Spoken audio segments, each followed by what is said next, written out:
Alright, what's up guys? So, as you guys know, it doesn't take me long to start wrenching on a vehicle, and one of the things that Shay mentioned that she really wanted was rock rails for the new JL. So today I want to talk to you guys about one thing. This is what I believe to be the most underrated piece of factory equipment that comes from Jeeps, in my opinion. So, basically what I'm looking at, or what I'm holding, is this is a factory rock rail that goes right down here on your rocker panels. These come on the Rubicons and the Willys now standard, and they're super easy to find. People take these off all the time.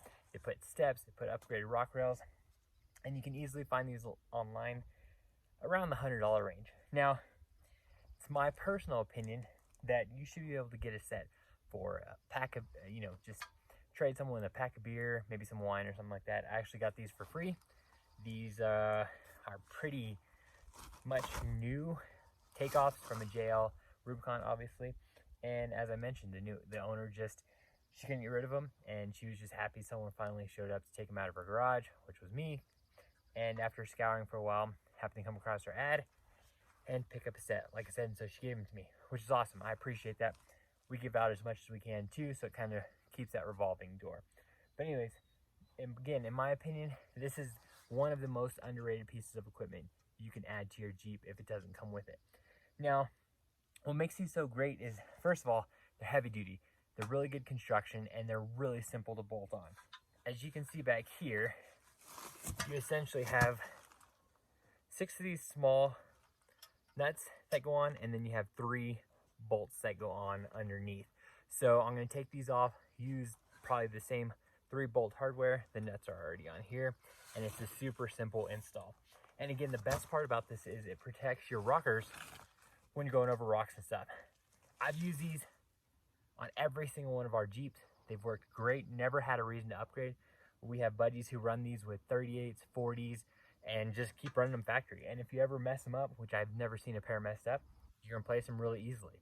So again, if you can, besides LED headlights, I think this is a no-brainer as one of the first mods you should do to your Jeep if you plan on off-roading it and you don't have any protection under there.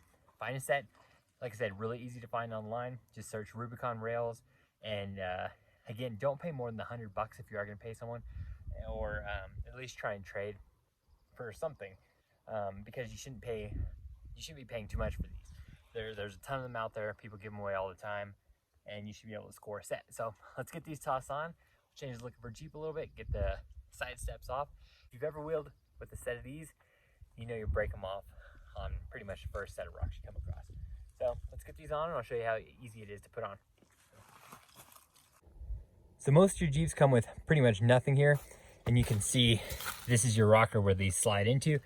These are the steps I'm going to be taking off, and we'll get underneath here and show you how easy it is to take these off. So this is what it looks like now. I'll show you what it looks like afterwards. Oh, quick side note, these are labeled left and right, so make sure you put them on the right side, but they generally only fit one way due to the slight bend, and you'll be able to see it when you're putting them on. These are not perfectly straight. They do have a curve, which naturally translates to the same curve in the body. So as I mentioned, this is what it looks like underneath. Really simple process. You just undo those 2 nuts. There's 3 sets of them, and then you remove that bolt, and you basically swap everything over. These 6 ones right here, these are 10 millimeters. I like to use this wrench. It works really easily, especially when you're under there and you can't see anything, and it makes it really quick to remove. Then your primary bolt right here comes out with a 13.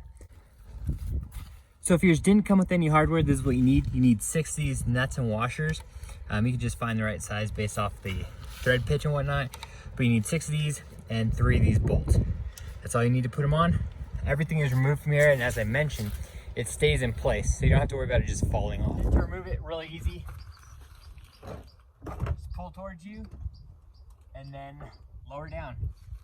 Really simple process. Install is extremely straightforward, basically the same as you remove it, but just the opposite.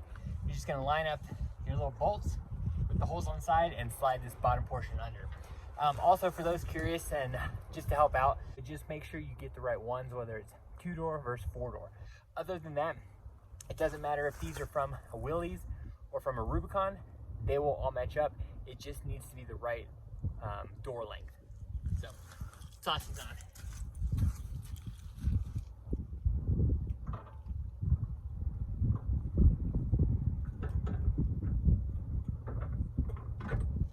Line everything up, slide the holes in, and there you go. That's it right there.